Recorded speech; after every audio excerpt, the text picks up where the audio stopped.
सर्वांना नमस्कार. मी doctor Remol Dagani, consultant physiotherapist, Kolhapur cancer centre मध्ये, आणि या doctor Ankita Jogoki madam, physiotherapist. तर 8 सप्टेंबर म्हणजे काल जागतिक फिजिओथेरपी दिन होता.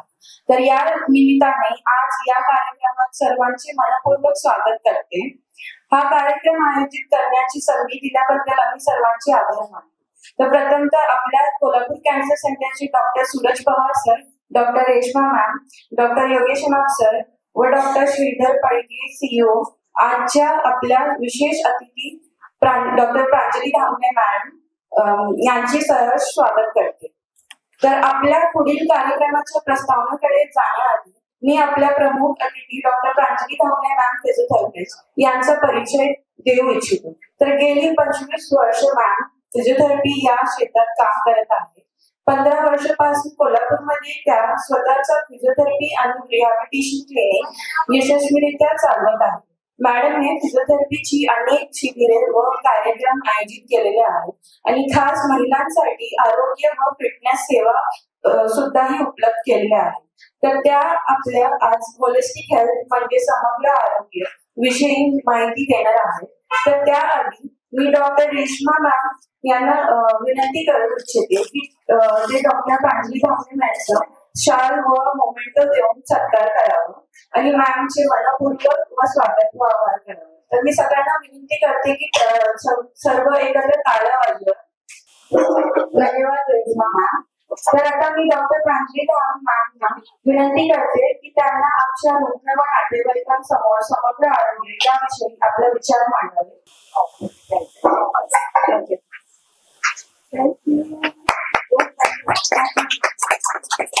नमस्ते, मी प्रांजली धामणे. मॅडमनी माझी ओळख करून दिलेलीच आहे.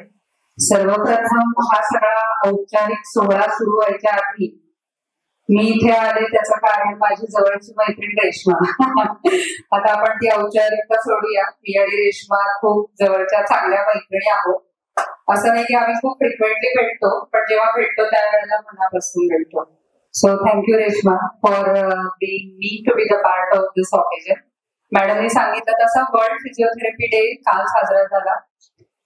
फिजिओथेरपी हा 51 वर्ष झालं फिजिओथेरपी डे हा साजरा केला जातो. पण मी गेली 25 वर्ष काम करते या क्षेत्रामध्ये आणि एक गोष्ट अजूनही जाणवते की अजूनही फिजिओथेरपीचा अवेअरनेस खूप क्रिएट करणं गरजेचं आहे. ही बिन औषधाची उपचार पद्धती आहे. सो त्यासाठी हा सगळा कार्यक्रमाचा प्रपंच आहे. So thank you so much. आणि आता आपण थोडस आरोग्याविषयी बोलूया. इथे तुम्ही सगळेजण जे आहात ते सर्वांगीण आरोग्य याविषयी आपण थोडस बोलूया. आणि मला तुमच्या सगळ्यांचं थोडं सहभाग पाहिजे. मी एकटी काहीतरी बोलतीये. अजून एखादा माईक आहे? येस, चला. सो इफ नीडेड तर आपण बोलू. मला आता सगळ्यांना विचारायचंय चांगली तब्येत म्हणजे काय. आणि तुम्ही थोडं 4 वाक्य बोलणार नाही की काही डॉक्टर्स दिसतात मला किंवा don't know who are they. तर आय वॉन्ट युअर पार्टिसिपेशन. तर मला एक सांगा की तुमच्या दृष्टीने चांगलं आरोग्य किंवा चांगली तब्येत म्हणजे काय? हॅलो, चांगली तब्येत म्हणजे काय सांगा. अगदी तुमच्या शब्दात सांगा. चांगली तब्येत म्हणजे काय? योग्य आहार आणि दररोज आपण वर्कआउट करतो. Very good. म्हणजे आहार चांगला घ्यायला पाहिजे, बरोबर. त्याच्यानंतर तिने सांगितलं की वर्कआउट करायला पाहिजे, म्हणजे व्यायाम करायला पाहिजे. तुमचा व्यायाम व्हायला पाहिजे. सो हा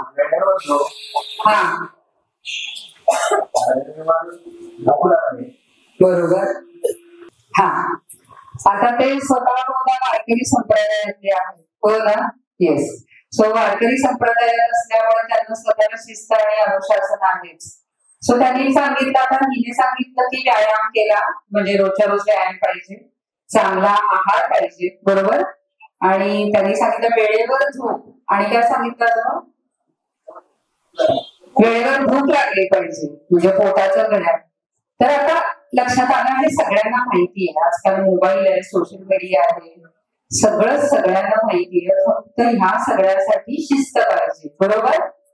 म्हणजेच काय, जसं आपण म्हणतो अन्न वस्त्र निवारा, ह्या जशा 3 मूलभूत गरजा आहेत तसं किती सोपं आहे ना. चांगला आहार, चांगला व्यायाम आणि मानसिक स्वास्थ्य, आणि ते म्हणतात तशी छानशी झोप. आता मानसिक स्वास्थ्य चांगलं असेल तर झोप लागणारच, हो की नाही? आणि भूक लागली पाहिजे. आपण असं म्हणतो की हा एक मेंदू आहे आणि आपला दुसरा मेंदू कुठे असतो माहितीये का तुम्हाला? दुसरा मेंदू आपल्या पोटात असतो. जसं पोटाचं आरोग्य चांगलं त्याचं आरोग्य चांगलं. सो अन्न वस्त्र निवारा जशा मूलभूत गरजा, रोटी कपडा मकान हे तर आहेच, त्याबरोबर मूलभूत गरजा म्हणजे चांगला आहार, चांगला व्यायाम आणि मानसिक स्वास्थ्य. असं म्हणतात ना, आता ते वारकरी संप्रदायाने म्हणून छान दिसतात, खुश दिसतात, होय ना? मन करारे प्रसन्न सर्व सिद्धीचे कारण. सो आता आपण इथे जे आलोय तर हे सगळं खूप मोठं मोठं तत्वज्ञान झालं. रेश्मा मॅडम म्हणत असतील आम्ही खूप वेगवेगळ्या अवघड अवस्थेत लोकांना बघतो, हो की नाही? जेव्हा सगळं छान छान असतं त्यावेळेला सगळं सोपं असतं आयुष्य, आणि जेव्हा आपल्याला एका क्षणात कळतं की अरे असं काहीतरी निदान झालं, त्यावेळेला हा शब्द जो आहे ना कॅन्सर, तो कुणालाही भीती वाटणारा आहे किंवा थोडं घाबरून जायला आहे, कारण आयुष्यातलं ते एक चॅलेंज आहे. पण त्यावेळेला देखील खचून न जाता आपण ह्या सगळ्या गोष्टीचा जर अवलंब केला तर निश्चित आपण ह्या सगळ्या आजाराला खूप समर्थपणे सामोरं जाऊ शकतो. सो आता परत जरी काही आपल्याकडे संकट आलं किंवा काही चॅलेंज आलं तरीही आपण कोलमडून न जाता आपली जी जीवनशैली आहे, प्रत्येक निसर्ग हा नियमाप्रमाणे वागत असतो. म्हणजे सकाळी 6ला सूर्य उगवतो आणि संध्याकाळी 7ला मावळतो. त्याचं निसर्गाचं जसं चक्र आहे, निसर्गाचे जसे नियम आहेत, तसेच आपण आपल्याला नियम लावून घेतले तर खूप चांगलं होईल. किती सोपं आहे, हो की? आणि घरचा साधा सोपा सात्विक आहार, तहान लागल्यावर विहीर खोदायची किंवा आपल्याला एखादा आजार झाला, व्याधी झाला तर आपण जागा होतो. पण माझं म्हणणं, आजार आणि व्याधी झाली तरीही आपण कोलमडून जायचं नाही.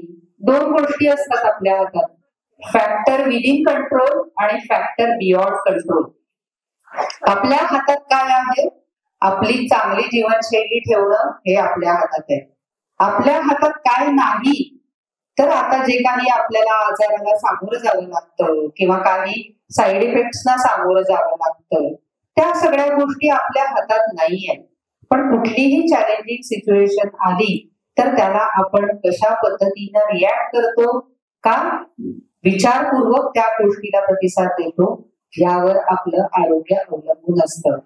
आता रमोना मॅडम आणि अमृता मॅडम तुम्हाला सगळं ह्या सगळ्या गोष्टीचा उहापोह तुम्हाला सगळा सविस्तर सांगणार आहे. मला फक्त फार तुमचा वेळ न घेता एवढंच सांगायचंय की खूप आयुष्य साधं सोपं आहे. खूप साध्या गोष्टी म्हणजे दिवसभरात एक 3 ते 4 लिटर पाणी पिणे, सकाळी लवकर उठणे, सकाळी उठल्यानंतर हलका फुलका व्यायाम घेणे, शक्यतो घरचा साधा सोपा चांगला सात्विक आहार घेणे, आपल्या मनाकडे लक्ष देणे. ज्याचं मन प्रसन्न तो चांगलं काम करतो किंवा चांगलं आयुष्य जगतो. सो आपल्या मनाच्या आरोग्याकडे लक्ष देणे, ज्यातून आपल्याला आनंद मिळतो, मानसिक स्वास्थ्य टिकतं, त्या गोष्टी करणे. एकाला एक आवडतं, एकाला ध्यान आवडतं म्हणून प्रत्येकाने ध्यान करावं असं काही नाही. तुमच्या आनंदाच्या व्याख्या वेगळ्या असतात. कोणाला समाजसेवा करून ज्ञान मिळतं, कोणाला नामस्मरण करून मिळतं. सो आपल्या मनाच्याकडे सतत भान ठेवून जगणे, प्रयत्नपूर्वक चांगलं आयुष्य जगणे. Early to bed early to rise makes healthy wealthy and wise. म्हणजे वेळेत झोपणे. आपण 10ला झोपत असू तर 7 वाजता आपला आहार पूर्ण करणे. आपल्या कसं असतं, आपण असं म्हणतो की काही आपल्या पॉवर्स असतात, आपल्या काही गोष्टी आपल्या हातात नसतात. जसं आपल्या हायर पॉवर असते God. Next to God there is a family. आपलं कौटुंबिक स्वास्थ्य चांगलं ठेवण्याकडे प्रयत्न करणे. दुसऱ्या माणसांना आपण नाही बदलू शकत, पण आपण आपल्यावर सतत काम करू शकतो. त्यांनी बदलावं, त्यांनी असं वागावं, त्यांनी हे करावं, ह्या सगळ्या गोष्टी सोडून देऊन आपण आपल्या आरोग्याकडे, आपल्या चांगल्या गोष्टीकडे, जे तुझ्या हातात आहे, तूच तुझ्या जीवनाचा शिल्पकार. बरोबर आहे? येस. सो आपणच आपलं आयुष्य घडवतो, आपणच आपलं आयुष्य थोड्याफार प्रमाणात बिघडवत असतो. सो आपल्याला सतत निरंतर शेवटपर्यंत काम करत राहायचं, खूप चांगलं विद्यार्थी व्हायचं आणि आयुष्य खूप सुंदर आहे. सो हे असंच जगायचं. एवढं साधं सोपं आयुष्य आहे ते जगायचं. आणि जरी आपल्याकडे प्रतिकूल परिस्थिती आली, एखादा आजार आला, व्याधी आली, तरी त्याही अवस्थेत कोलमडून न जाता आपल्या मनाची ताकद वाढवून ह्या सगळ्या गोष्टीला आनंदाने सामोरं जायचं आणि जे काय होईल ते होईल. आपण गीतेमध्ये, भगवद्गीतेमध्ये सांगितलेलंच आहे अर्जुनाने, श्रीकृष्णाने अर्जुनाला सांगितलं, कर्मण्येवाधिकार असते मा फलेषु कदाचन. आपण कर्म तर करू, मला काय फळ मिळेल, मला काय आजाराला काय प्रतिसाद मिळेल माहित नाही. आणि काही गोष्टी मी स्वतः अध्यात्माचा बिलीव्ह करते, काही गोष्टी कार्मिक अकाउंट असतं आपलं. मागच्या जन्माचं आता मी जर एवढी चांगली वागले मी या माझ्या अख्ख्या आयुष्यात, तरी हे माझ्या वाट्याला का आलं याचं उत्तर असतं का? नाही. सो असं म्हणतात की आपलं काहीतरी कर्माचं अकाउंट असतं, ते आपण इथे भोगत असतो. फक्त ते जो भोग आहे तो चांगल्या पद्धतीनं सामोरं जाणं हे सर्वस्वी आपल्या हातात असतं. सो मी माझं छोटस जे काही तुम्हाला एक थॉट आहे तो शेअर केला आणि आपण एक छोटीशी प्रार्थना करूया आणि मला सगळ्यांनी तुम्ही माझ्या बरोबर ती प्रार्थना म्हणाली. आणि बाकी आज अमृता मॅडम, नमोदा मॅडम आपल्याला ह्या म्हणजे फिजिओथेरपीचा कॅन्सरमध्ये काही रोल आहे तो कशा पद्धतीने आहे, फिजिओथेरपिस्ट किती इफेक्टिव्हली ह्या सगळ्या गोष्टीला तुम्ही तोंड देऊ शकता याबाबत त्यांचे थॉट शेअर करणार आहेत. सो आपण एक छोटीशी प्रार्थना करूया आणि मी माझं छोटंसं मनोगत पूर्ण करते.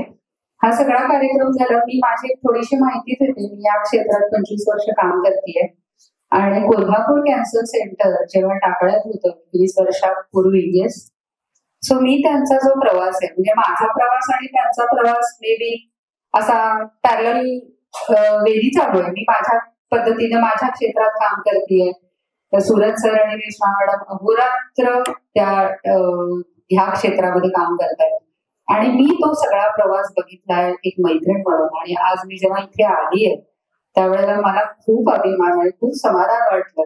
तुम्हाला सगळ्यांना देखील समाधान आहे. मॅडमनी एक छोटस बी पेरलेलं टाकाळ्यामध्ये एका छोट्याशा घरात, भाड्याच्या घरात सुरू केलेल्या त्या बीचं आज वटवृक्ष झालेला आहे. आणि खरंच हे काम खूप सोपं नाहीये.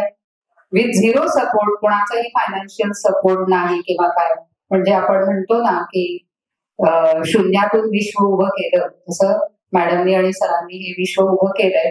सो माझ्या खूप चांगल्या सदिच्छा आणि इतकं सुंदर काम चाललंय. एक मी आता इतक्या वर्षाने आले पण मी त्रयस्थ माणूस म्हणून सांगते, ही सिस्टीम इतकी परफेक्ट आहे. आपण कुठेही जरी गेलो तरी आपल्याला सिस्टीम चांगली वाटते, नाही तर बऱ्याच ठिकाणी आपण अंदागोंदी कारभार बघतो. मग त्या सगळ्या गोष्टींना आधीच आपण पेशंट म्हणून येतो तर आपलं मनोरंजन तिथंच कमी होतं, हो ना.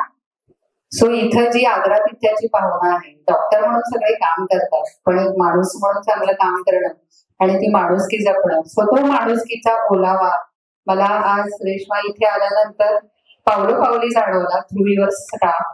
आणि कुठलीही गोष्ट ही एकट्याने पूर्ण होत नसते, त्याच्यासाठी टीमची आवश्यकता असते. पण त्या टीमचं फाउंडेशन काढण्याचं मेन काम माणसाचं असतं. फॉर एक्झाम्पल, एखाद्या मोठ्या संस्थेचा जर मेनच माणूस हिडीस करत असेल, दुसऱ्यासारखं वागत असेल, तर ते सगळं त्या स्टाफमध्ये झिरपतं. आज मी इथे आल्यावर मला 4 वेळेला लोकांनी चहा कॉफी घेणार का, म्हणजे आपण घरी आल्यावर आपल्या पाहुण्याचं जसं आदरातिथ्य करतो ते आदरातिथ्य मला इथे खूप जाणवलं. हा एक इमोशनल भाग, पण सिस्टीम वाईज खूप छान. तुम्हाला सगळ्या सोयी एका छताखाली मिळतात, सगळे तज्ञ डॉक्टर आहेत. माझी इथल्या डॉक्टरांची खूप जवळची ओळख आहे, ते माझे फ्रेंड्स आहेत, आम्ही एकत्र वर्कआउट करतो. तर ही जी माणुसकी आहे ती फार महत्वाची असते, जी आपल्याला रोगाला सामना करायला खूप मदत करते. सो कोल्हापूर कॅन्सर सेंटरची अशीच भरभराट हो आणि त्यांच्या हस्ते अशा अनेक लोकांचे आरोग्य चांगले हो, ही मी ईश्वरचरणी प्रार्थना करते. आणि हा सगळा कार्यक्रम झाल्यावर आमचा देखील माझं क्लिनिकचं नाव institute of physiotherapy and rehabilitation होतं. मला ते नाव खूप इंग्लिश वाटलं आणि वाटलं की आपण लोकांशी कनेक्ट करू शकत नाहीये, म्हणून मी आता माझ्या क्लिनिकचं बारसं केलंय आणि आता आपलं क्लिनिकचं नाव आरोग्यती असं केलेलं आहे, आरोग्याला गती देणारं. आमचे देखील काही फ्युचर प्लॅन्स आहेत. सो काही गोष्टी आहेत आणि त्या आपण 1-2-3 वर्षात पूर्ण करू. म्हणजे आता फिजिओथेरपी आहे तिथे रेसिडेन्शियल फॅसिलिटी नाहीये, पण 2-3 वर्षात आपण तिथे रुग्णांना ऍडमिट करून आणि तिथे राहायची सोय करून ते स्वप्न लवकरच पूर्ण करू, सर्वांच्या आशीर्वादाने आणि सहकार्याने. So thank you. आणि आपल्या क्लिनिकची एक छोटीशी डॉक्युमेंटरी आहे, सो सगळा हा आपला कार्यक्रम झाला की I would like to me तुम्हाला काही आमच्या गोष्टी देखील शेअर करेन. So Ramona and Amrita wishing you all the best. आणि रेश्मा कुठलीही काहीही ऍज अ मदर, कारण एका ठराविक आपल्या प्रॅक्टिस नंतर आपल्याला वाटतं की जो देण्यातला आनंद असतो तो कशातही नसतो आणि त्याला काही शब्द नसतो. सो मला देखील कोल्हापूर कॅन्सर सेंटरचा ऍक्टिव्ह भाग व्हायला आवडेल. जे जे काही माझ्याकडनं लोकांना देता येईल ते मी देत राहील. देणाऱ्याने देत जावे, घेणाऱ्याने घेत राहावे, ही आपल्याला ती माहितीच आहे. सो माझ्या छोट्याशा एक काय हितगुजाची सांगता आपण एक छोटीशी प्रार्थना म्हणून करूया आणि तुम्ही सर्वांनी ती माझ्या बरोबरीनं म्हणावी. सो थोडं संस्कृत मराठी आहे, तुम्हाला जसं जमेल तसं म्हणा, पण सोपं आहे. तर म्हणूया आपण, तुम्हाला माहिती आहे, सर्वेपि सुखिनः सन्तु. म्हणा सगळे. सर्वे सन्तु निरामयाः, सर्वे भद्राणि पश्यन्तु, मा कश्चित् दुःखभाग् भवेत्. म्हणजे ही विश्व प्रार्थना आहे. आपण जेव्हा आपलं भलं विचार करतो, जेव्हा दुसऱ्यांच्या भल्याचा विचार करतो, त्यावेळेला आपल्याला निसर्ग नियमांप्रमाणे आपलंच बदल होतं, हो की नाही? त्यामुळे आपण सर्वांचं आरोग्य चांगलं राहू, सर्वजण सुखी होत, सर्वांची दुःखे दूर होत. आणि हे सगळं करण्यासाठी आपला आत्मबल वाढवायचं. दुसऱ्याच्या दुःखानं आपण दुःखी होऊन विषय संपत नाही. आपण दुसऱ्याच्या दुःखात तटस्थ राहून त्याचं मनोबल वाढवू शकतो. So wishing all the best for the Kolhapur Cancer Center on this auspicious occasion, and thank you for me being the part of this occasion. Thank you so much.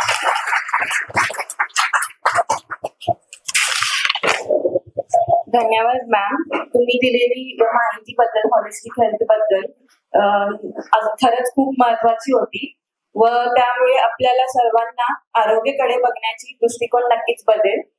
तर आता आपण आजच्या कार्यक्रमाकडे वळूया. रोगाच्या ऑपरेशनच्या नंतर फिजिओथेरपीच्या महत्वावर जागरूकता निर्माण करण्यासाठी उद्देशाने एकत्र आलो आहोत. तर ऑपरेशनच्या नंतर फिजिओथेरपीची भूमिका अत्यंत महत्वाची आहे हे कळवण्यासाठी आपण इथे आहोत. तर फिजिओथेरपी हा एक असा आरोग्य सेवा क्षेत्राचा महत्वपूर्ण भाग आहे जो रुग्णांच्या जीवनात सकारात्मक बदल घडवून आणतो आणि शारीरिक वेदना, हालचालींच्या मर्यादा आणि इतर शारीरिक अडचणींवर मात करून फिजिओथेरपी रुग्णांना त्यांच्या दैनंदिन जीवनात स्वतंत्रपणे आणि आत्मविश्वासाने वावरण्यास मदत करते. तर स्तन कर्करोगाच्या ऑपरेशनच्या नंतर अनेक महिलांना वेदना, सूज म्हणजे लिम्फेडिमा आणि हालचालींच्या मर्यादा यांचा सामना करावा लागतो. तर याशिवाय मुखांच्या कर्करोगाच्या ऑपरेशनच्या नंतरही श्वासांचे विकार, वेदना आणि इतर समस्यामुळे रुग्णांना त्रास होतो. तर या सर्व समस्यावर फिजिओथेरपी प्रभावी उपचार देऊ शकते.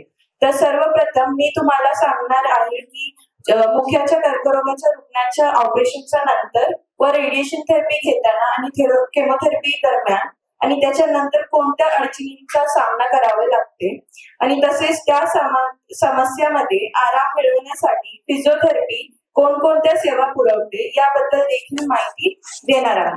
तर त्याच्या अगोदर ऑपरेशनच्या नंतर काही करावयाची गोष्टी असतात आणि काही टाळावयाची गोष्टी असतात. तर करावयाची गोष्टीमध्ये डॉक्टरनी दिलेली वेदना निवारक औषधे वेळेवर घ्यावी, मग फिजिओथेरपीचे पालन करावे, म्हणजे फिजिओथेरपिस्टद्वारे दिलेले व्यायाम आणि स्ट्रेचिंगचे व्यायाम नियमितपणे अवलंब करा, म्हणजे हे मांसपेशींची लवचिकता आणि ताकद वाढवण्यासाठी मदत करतात. मग श्वासांचे व्यायाम, तर ज्यामुळे श्वास घेण्यास मदत होते आणि फुफ्फुसांची कार्यक्षमता सुधारते. तर यासाठी फिजिओथेरपिस्टचे मार्गदर्शन घेऊनच हे सगळे व्यायाम करण्याची गरज आहे. तर शरीराची योग्य स्थिती राखा, म्हणजे ऑपरेशनच्या नंतर पहिले 2 दिवस डॉक्टर्स आणि फिजिओथेरपिस्ट तुम्हाला सांगतात की एका स्थितीमध्येच ते मान ठेवायचं असतं. तर त्यावेळी तुम्हाला त्या भागाचा जे मांसपेशी असतात ते कडक होऊन जाते, मग हालचालीमध्ये तुम्हाला त्रास होतात.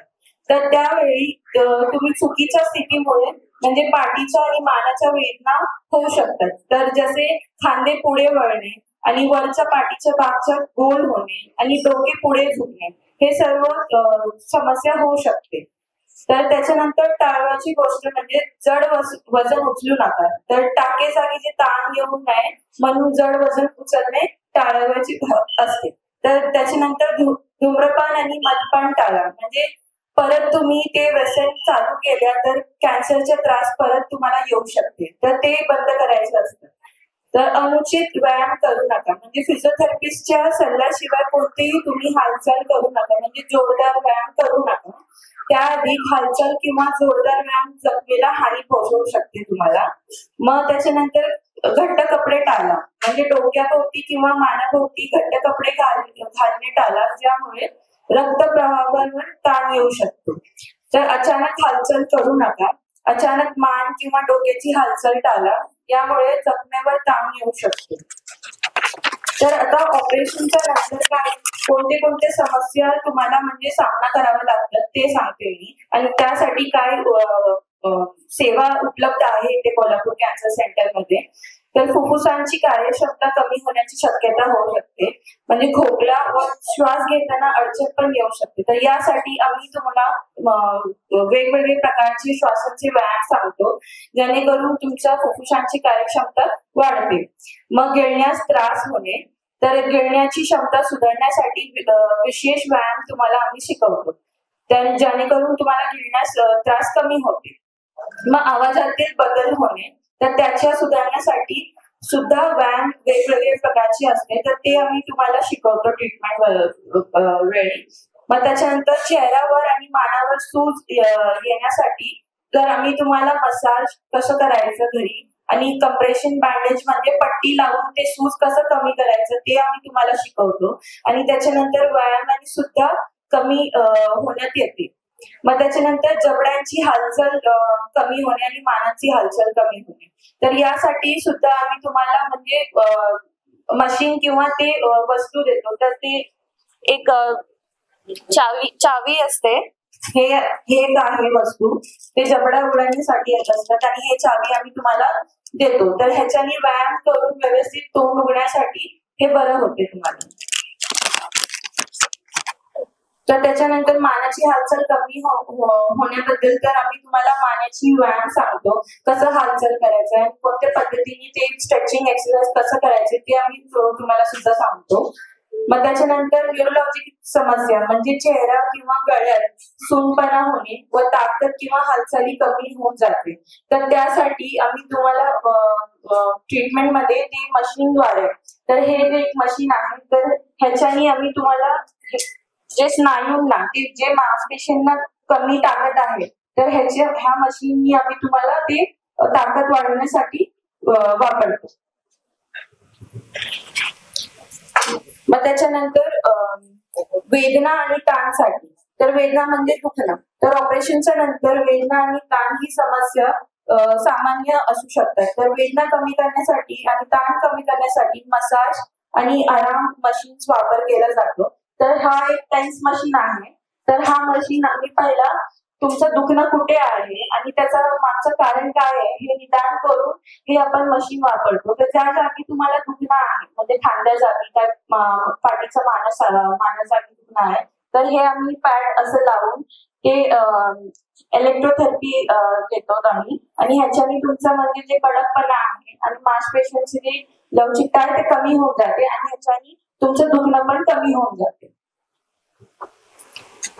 तर जेव्हा रेडिएशन थेरपी किंवा केमोथेरपी दरम्यान आणि त्याच्यानंतर तुम्ही फिजिओथेरपिस्ट कडे नियमित फॉलोअप घेण्याची महत्व आहे. कारण फिजिओथेरपीच्या उपचाराच्या मदतीनेच ते रेडिएशन आणि केमोथेरपीमुळे जे त्रास होणारे आहे ते दुष्परिणाम कमी करता येऊ शकतात.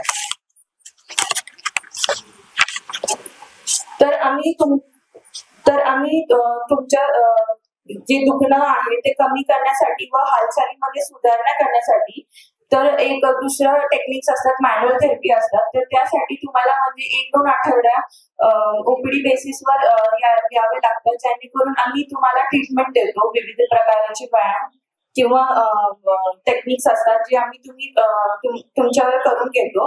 तर वेगवेगळे प्रकारचे व्यायाम म्हणजे कार्डिओ रेस्पिरेटरीचे व्यायाम आणि ताकद वाढवण्यासाठी व्यायाम आणि स्थिरता व्यायामाची उपयोग सुद्धा केला जातो. मग तुम्ही म्हणजे बरेच लोकांना गैरसमज असते की आता त्यांना थकवा असते आणि त्यांना खूप म्हणजे ताकद नसते, तर त्यावेळी तुम्ही काय व्यायाम करणार आहे? तर असं नाही आहे. तर जेव्हा तुम्हाला केमोथेरपी देतात तेव्हा तुमची खूप इम्युनिटी कमी होऊन जाते. तर ते इम्युनिटी मेंटेन करण्यासाठी तर तुम्हाला एक विशिष्ट व्यायाम सांगतो त्यावेळी. तर ते हळूहळू म्हणजे टप्प्याटप्प्याने तुम्हाला ते व्यायाम करायचं आहे आणि जेणेकरून तुम्हाला ती ताकद वाढून येऊ शकते. त्याच्यानंतर तुम्ही म्हणजे कॅन्सरवर मात केलेली आहे, तर तरीही सुद्धा तुमच्या रोग म्हणजे इम्युनिटी त्या वाढवण्यासाठी खूप गरजेचं आहे. म्हणजे तुम्ही तुमच्या पुढच्या जे सायकल असेल, रेडिएशन किंवा केमोथेरपी असेल, तर ते व्यवस्थित त्याचा रिस्पॉन्स झाला पाहिजे. त्यासाठी तुमचं ताकद राहायला पाहिजे शरीरामध्ये. तर त्यासाठी तुम्हाला ते व्यायाम करण्याचे गरजेचं आहे. तर बरेच प्रयोग केल्यानंतरही तुम्हाला आम्ही ट्रीटमेंट देतो आणि याचं निदान केल्यानंतरही तुम्हाला हे ट्रीटमेंट तुमच्यासाठी बरे होण्यासाठी देतो आम्ही. तर काही उदाहरणे देणार आहे, म्हणजे व्यायाम दाखवणार आहे, जेणेकरून तुम्हाला एक नजर माहित पडेल की काय काय व्यायाम असतात. तर 3-4 व्यायाम तुम्हाला करून दाखवणार. तर आता व्यायाम दाखवणार आहे तुम्हाला वेगवेगळे व्यायाम. तर पहिला आहे खांदे वर खाली करण्याचे. तर हे असं खांदे पूर्ण कानापर्यंत जवळ घेऊन मग परत खाली करायचं. म्हणजे त्यांना खांद्याची हालचाल कमी असते आणि दुखणं असते आणि म्हणजे त्यांचे जे मांसपेशी असते ते कडक होऊन जाते. ते ह्याची हालचाल कसं करायचं ते व्यायाम आहे. तर पहिला आहे खांदे वर खाली करायचे. मग त्याच्यानंतर आहे खांदे गोल करणे. तर पहिला सीधा गोल करायचं असतं, मग उलट गोल करायचं असतं. तर हे प्रत्येक एक्सरसाइज साठी एक लिमिटेशन असतात. तर ते आम्ही तुम्हाला सांगतो की किती वेळ करायचा आणि दिवसाला किती वेळेवर करायचं ते. तर त्याच्यानंतर कोपरा वाकून पाठीमागे असा हात घ्यायचा आहे पूर्ण आणि पुढे घ्यायचा आहे. तर त्याच्यानंतर पूर्ण दोन्ही हात सरळ वर खालीतून वर घ्यायचा आहे आणि खाली करायचं आहे, जेणेकरून तुम्हाला व्यवस्थित ताण पडतं. मग त्याच्यानंतर बाजूनी हात पूर्ण सरळ करून हात वर घ्यायचा. त्याच्यानंतर हे आहे जे डंबल्स म्हणतात त्यांना, तर हे वजन असतात. तर हे वजन घेऊन एका हाताने एका टेबलावर सपोर्ट घेऊन आधार घेऊन पुढे थोडा कमरेतून वाकून हात पूर्ण गोल फिरवायचं असतं. तर हळूहळू छोटा गोल करून मोठा गोल बनवायचा प्रयत्न करायचा. तर पहिला सीधा गोल बनवायचा, मग उलटा गोल बनवायचं. मग त्याच्यानंतर पुढे मागे हालचाल करायचं असतं. मग त्याच्यानंतर आत आणि बाहेर.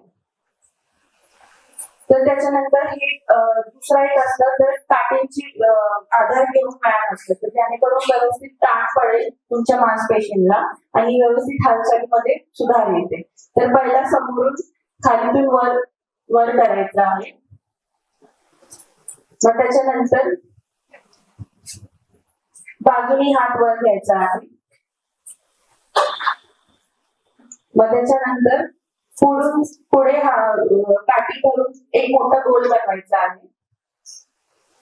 तर पहिला सीधा गोल, मग उलटा गोल बनवायचा आहे. मग त्याच्यानंतर काठी पाठीमागे धरून वर आणि खाली करायचा, जेणेकरून तुम्हाला पाठीचे त्रास होते. म्हणजे व्यवस्थित तुमचा पाठी व्यवस्थित स्ट्रेट नसतात, तर त्या हे सगळं व्यायाम तुम्हाला आम्ही शिकवतो, जेणेकरून तुमचा पाठ व्यवस्थित सरळ राहणार आणि तुमची ताकद पण वाढणार त्याची.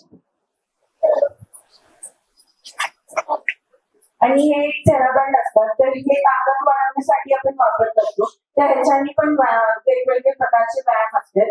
तर हे हाताचा ताकद वाढवण्यासाठी वापर करतो.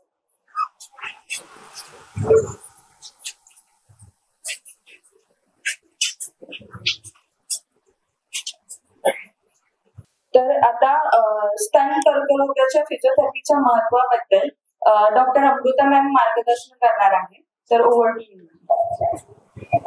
Thank you ma'am.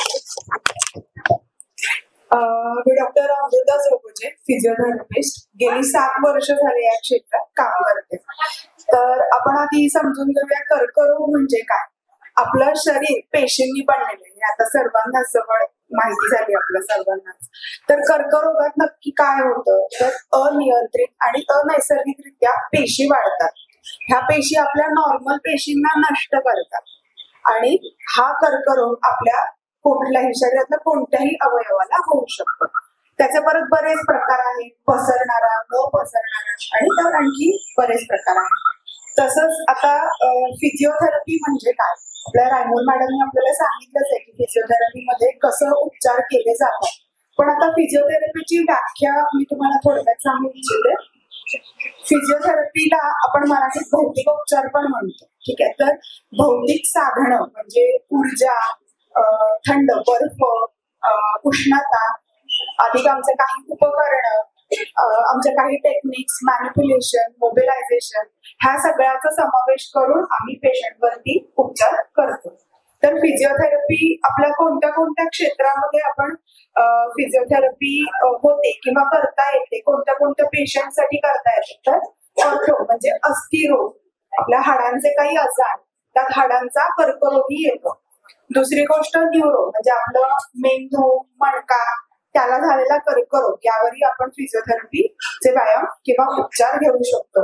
कार्डिओरेस्पी म्हणजे आपले फुफ्फुसाचे कर्करोग किंवा रक्तातले कर्करोग.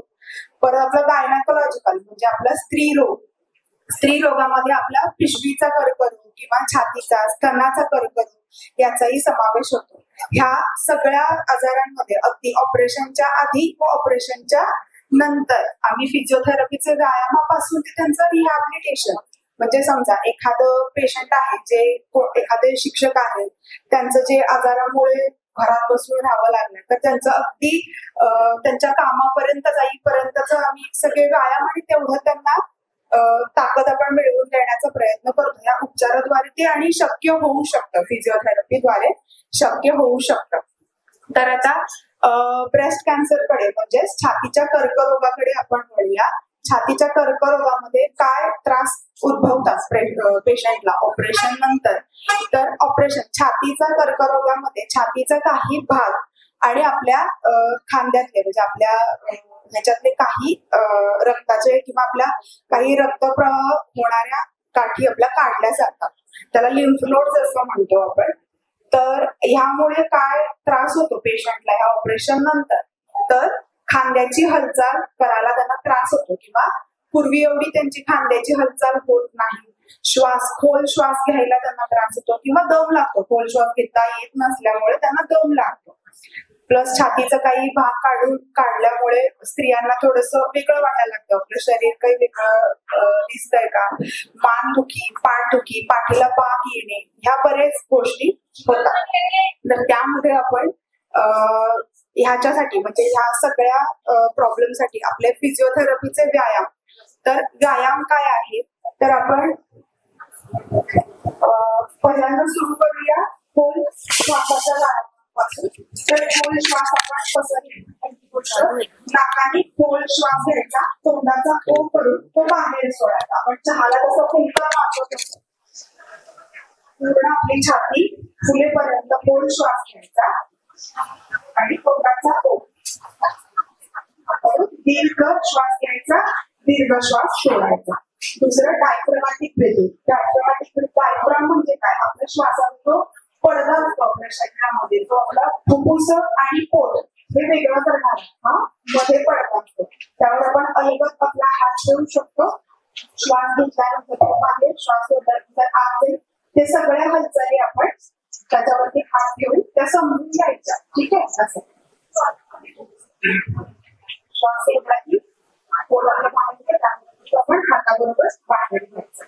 ठीक आहे, त्यानंतर आपण स्पायरोमीटर हे अगदी आपल्या म्हणजे आपल्या चेहरा, डोके, मान त्याच्या ऑपरेशन तरी आपण वापरतो. हे स्पायरोमीटर म्हणतात. म्हणजे आपण श्वासाच्या स्नायूंची ताकद वाढवण्याचा प्रयत्न करतो ह्या उपकरणाने. त्यानंतर आहे खांद्याच्या हालचाली. खांद्याच्या हालचाली आता आपल्याला दाखवली तशा सेम काही हालचाली म्हणजे आपल्या खांद्याच्या पाठीच्या स्नायूंसाठी, मणक्याच्या स्नायूंसाठी, खांद्याच्या स्नायूंची हालचाल वाढवण्यासाठी, ताकद वाढवण्यासाठी आपण त्याचा उपयोग करतो. ठीक आहे, त्यानंतर आहे दुसरं मला महत्वाचं सांगायचं होतं की ब्रेस्ट कॅन्सर म्हणजे छातीच्या कर्करोगानंतर हातावरती सूज येणे, कारण आपण ज्या हाताच्या गाठी काढलेल्या असतात ते खूप कॉमन आहे. कारण आम्ही लिंफाडिमा, आमच्या भाषेत लिंफाडिमा म्हणतो. हात आपला पूर्ण सुजतो. ह्या केसमध्ये आता अगदी हालचालींना पण त्रास होतो. ते जर आपण त्याच्याकडे दुर्लक्षित झालं आपल्याकडून त्या लिंफाडिमा, तर ते अगदी सुजतात. कडक होण्यापर्यंत आपली त्वचा इलास्टिक असते, ती अगदी कडक होण्यापर्यंत जाऊ शकते. ह्या सगळ्या गोष्टी टाळायच्या असतील तर आपण वेळच्या वेळी येऊन डॉक्टरांना दाखवणे, तसं सूज काही जाणवली तर आपण त्याची आधीच फिजिओथेरपी आणि अशा काही लिंफाप्रेस म्हणजे हे जे मशीन आहे हे आपण हातासाठी वापरतो. पायासाठी पण हे वेगळं असं आहे, म्हणतो आपण त्याला. तर ते प्रेशरने काय करतं, जी सूज आहे ती काढायला मदत करते. त्यानंतर हे लिंफाप्रेस मध्ये सूज कमी होते. त्यानंतर काही बँडेज टेक्निक्स असतात. हा स्लीव्ज आहेत ज्या की आपण पण घालू शकतो. बँडेजेस आहेत जे की त्याची एक वेगळी टेक्निक आहे जी आम्ही तुम्हाला इथे करून देणार बँडेज. आणि त्यानंतर काही व्यायाम तुम्हाला शिकवणार, ते बँडेज वापरून व्यायाम शिकवणार कसे करायचे. आणखी तुम्ही हे वॉल प्रेसिंगचे वगैरे पण घरी व्यायाम करू शकता. तर लिंफाडेमामध्ये ना स्वतः म्हणजे स्त्रिया स्वतः आपल्या छातीचा ड्रेनेज किंवा मसाज करून ती सूज कमी करण्याचा प्रयत्न कसा करू शकते तुम्हाला 2 मिनिटात दाखवू इच्छिते की कसं. समजा मला ह्या बाजूचा छातीचा कॅन्सर आहे, ठीक आहे. तर ह्या छातीचे आपण 4 भाग आपल्या 4 भाग करायचे, ठीक आहे. पहिल्यांदा मी सुरू करणारे माझ्या वरच्या छातीच्या भागापासून ते अलगद अगदी हळूवार, आपण बाळाला कसं कुरवाळतो तसं अगदी हळूवार आपण ते मसाज करायला सुरू करायचंय. आणि अलगद ते इकडे आणून ह्या साईडच्या टाकेत ड्रेन करायचं. म्हणजे ते आपण हा छातीचा कॅन्सर आहे, या हाताला माझे सूज असणार, तिथले लिम्फ नोड्स काढले तर आपण इथे ड्रेन केलं तर ही सूज आपण आणखी वाढवतो. म्हणून चांगल्या बाजूला आपण ते ड्रेन करायचं, ते सूज आपण कमी करायचा प्रयत्न करतो. हे झालं वरच्या भाग. तसं खालचा भाग चौथा, इथे मी अलगदपणे मसाज करणार, तो वरती आणणार भाग आणि परत तो इथे ड्रेन करणार या भागात. तिसरा भाग या बाजूचा, इथे मसाज करणार, इथून वरती घेणार आणि परत इथे ड्रेन करणार. चौथा भाग फक्त राहिला, तो इथे मी मसाज करते, इथून आपण डायरेक्ट इथे ड्रेन करू शकतो. ठीक आहे. इथे आम्ही सगळे फिजिओथेरपीची उपकरणं पण ठेवली ज्याचा वापर करून आम्ही फिजिओथेरपीमध्ये दुखणं कमी करण्याचा, ताकद वाढवण्याचा, हालचाल वाढवण्याचा प्रयत्न करतो. त्याही तुम्ही येऊन बघू शकता. यानंतर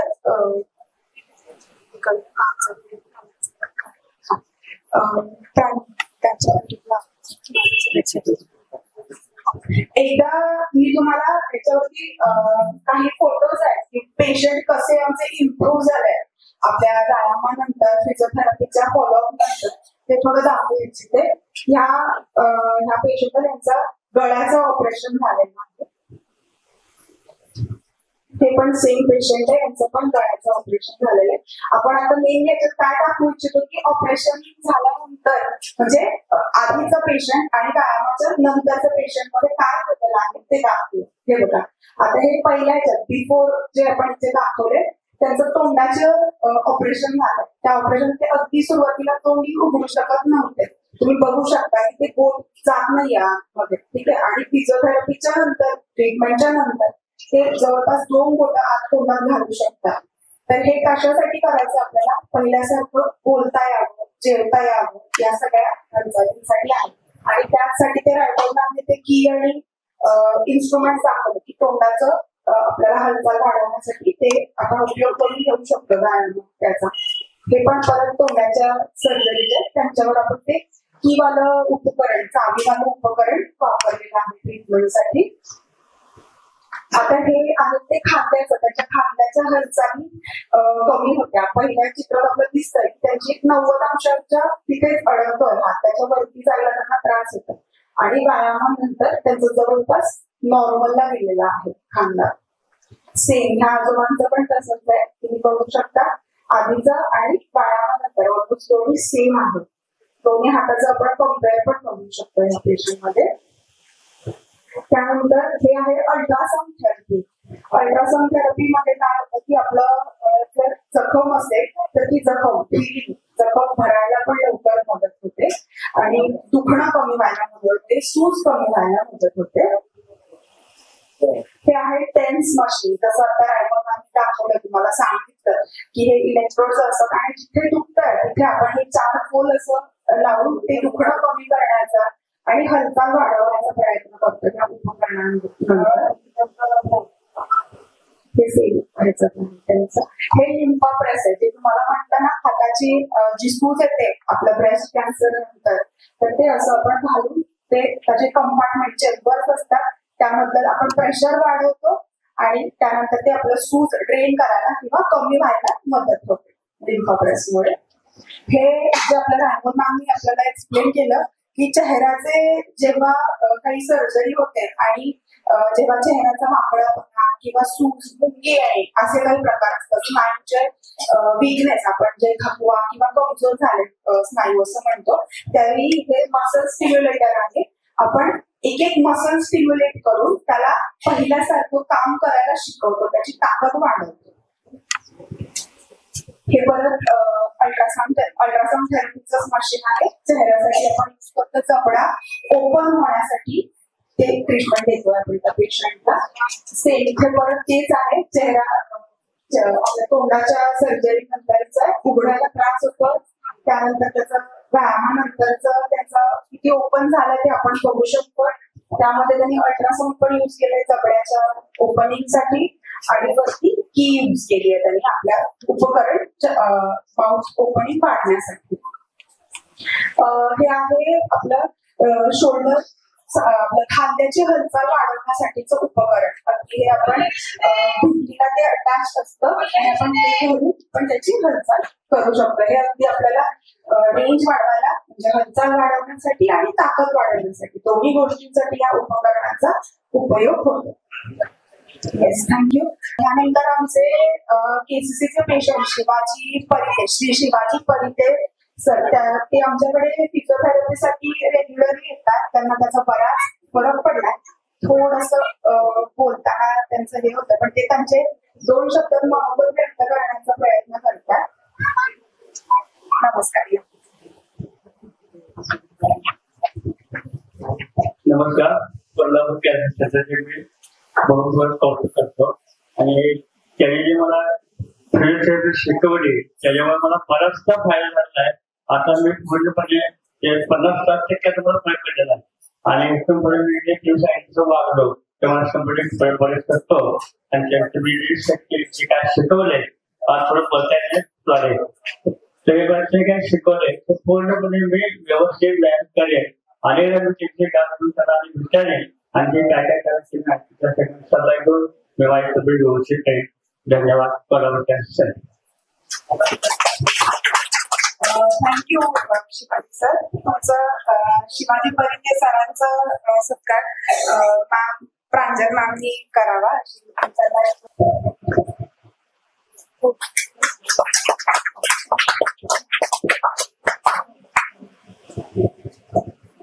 हॅलो सर. आपले doctor Chaitanya Patil sir pain and palliative care consultant आहेत. ओळखतो का